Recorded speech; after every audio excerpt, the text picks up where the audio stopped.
how would you handle the trade debt? We wouldn't worry a whole lot about it. We'd have sound money. And when you have sound money and free trade, you don't worry about trade deficits. Do you know what the trade deficit is between New York and Texas? Nobody knows and nobody cares. If we don't have enough money in Texas, we have to quit buying. That's what would happen in the world if you had a sound monetary system, a gold standard where people couldn't create money out of thin air. The only time these trade deficits mean something is when you're on an inflated paper money system like we are today, and then they mean something. So if you have a gold standard, sound money, and free market, you don't even keep the records. When if you spend too much money and you come up short, you got to go back to work and earn some money before you can buy things from Japan. It's too much welfare. We cut back on welfare. It's too much interest on the national debt. A sound currency would lower the interest payment. So we would balance the budget and media at a much lower level. I think it would be the greatest thing in the world for the economy. What should government do? Protect our freedoms. Have a strong national defense. Look and take care of our borders. Have a sound currency. So we want to have a protection of the general welfare, the general environment of free markets and ability to trade with each other and travel among the states. That was the responsibility of the federal government, not to run our lives and run everything in the economy and extend, you know, the Interstate Commerce Clause and the General Welfare Clause to do anything they want to do. That is what has happened. We need the government out of the way, but it should have sound money, low taxes, less regulations, and a sensible policy where we're not wasting our money overseas. What you have to do is restore sound money. You have to understand why you have a business cycle, why you have booms and busts. If you don't do that, there's no way you can solve these problems. And the booms and busts comes from a failed monetary system. The interest rates that are way lower than they should be encourages malinvestment and debt. And to get out of that, all this other tinkering, you cannot do that unless you liquidate debt. You don't bail out the people that are bankrupt and dump the debt on the people. The president's not supposed to manage and run the economy. The people are supposed to do this. The government is supposed to give them sound money, low taxes, less regulations. The people are supposed to run it. But here we're assuming that the president's supposed to run the economy. They don't have a right to a house or a right to a job or a right to medical care.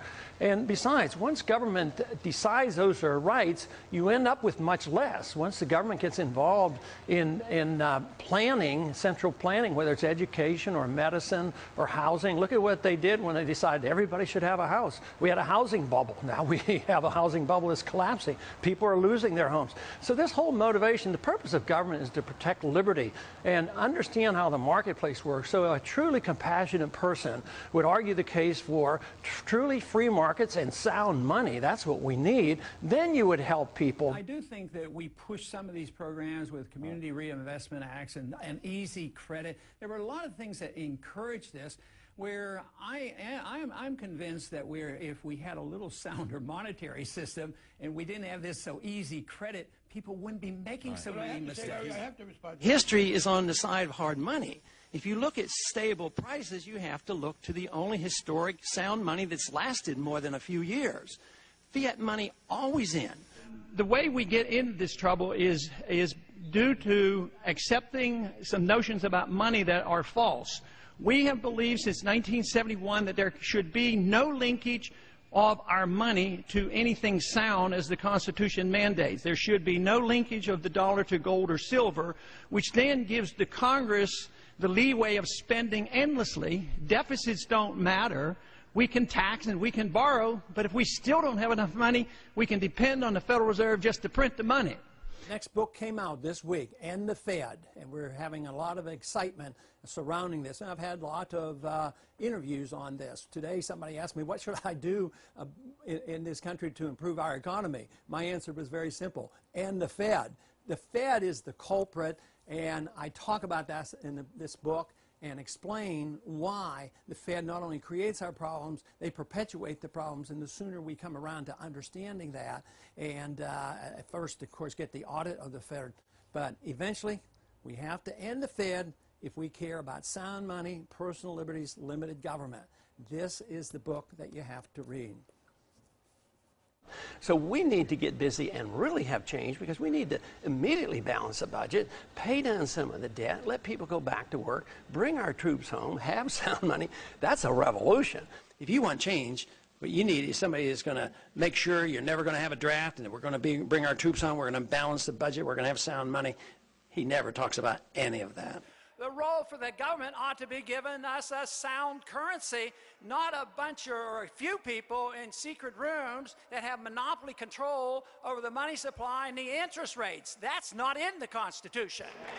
People who like individual liberties and free markets and sound money. My proposal is to legalize competition with the Fed, and that is for you to have the constitutional right to use sound money, gold and silver currency. If you do that today, you'll be arrested. Even though you would be you'd be correct constitutionally, they will put you in jail for that. So my idea is to legalize that, get rid of the legal tender laws, and people who like the Fed and like paper money, fine. If others like to deal in silver currency or gold currency, they should be allowed to do it.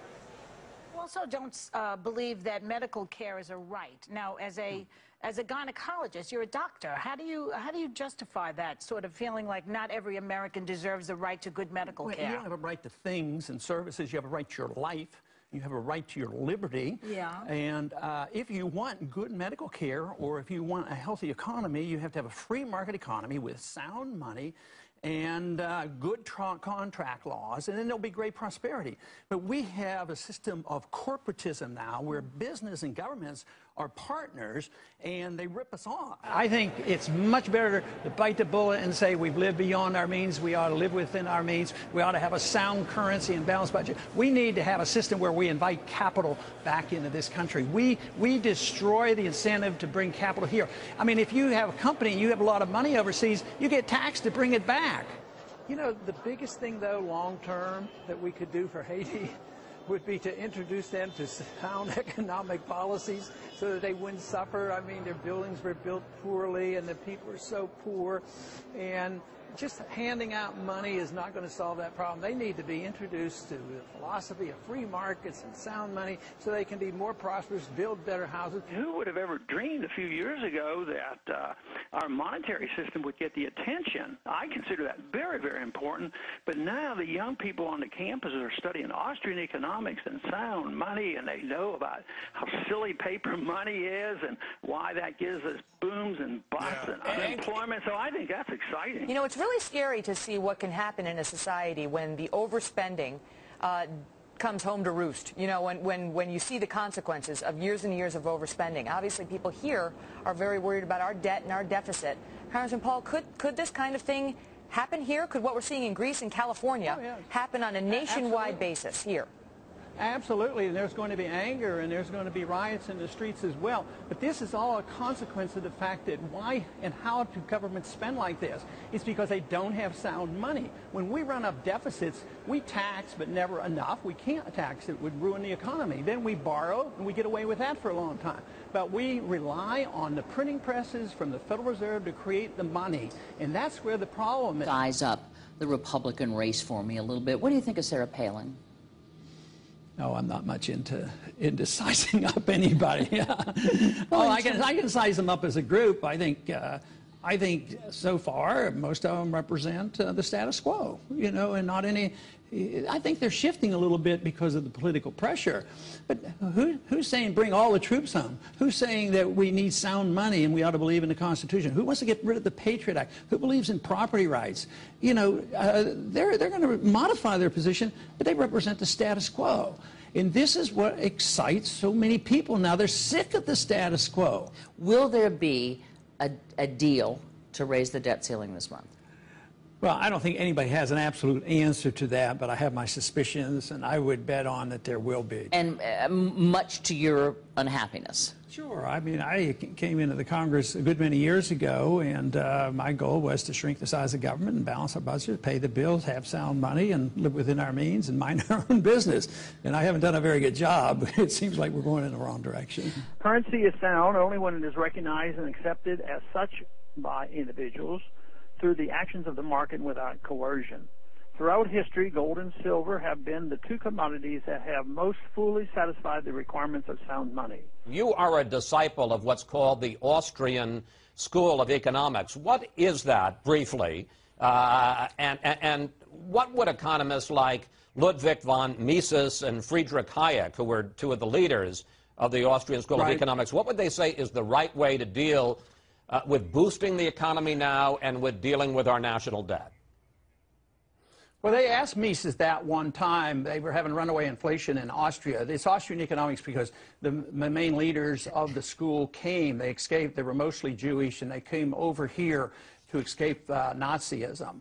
And they asked him once, at the height of a crisis like this, and there was a bit more inflation, and they said to Mises, what would you do? And he said, I'd resign. In other words, take your hands off of it. Let the people take care of it. Let the people who have lived beyond their means, let them go bankrupt. Let the liquidation occur. Get rid of the malinvestment like we did in 1921. We recovered. It's not even hardly in our textbook about the Depression of 1921, which was a natural consequence of the inflation for World War I. So we want our hands off. The Depression lasted 17 years because we wouldn't do that. Japan has had hands-on. They've been in the doldrums for 20 years. So, and we're now into this one. It's a lot more than 5 years. We're basically been in over 10 years that our economy has been slipping. So they would say, hands off, give us a sound currency, free up the markets, property rights, enforce contracts, make sure people go bankrupt when they're bankrupt, and don't bail out their buddies. Don't let the Federal Reserve create money out of thin air. The philosophy of this country is shifting. It's shifting in the direction of the Constitution, limited government, a foreign policy that is different, balancing our budget, having sound money. So I would say it's coming together. The philosophy is coming together with a political change, and we've talked about this even 4 years ago. It was coined as a revolution.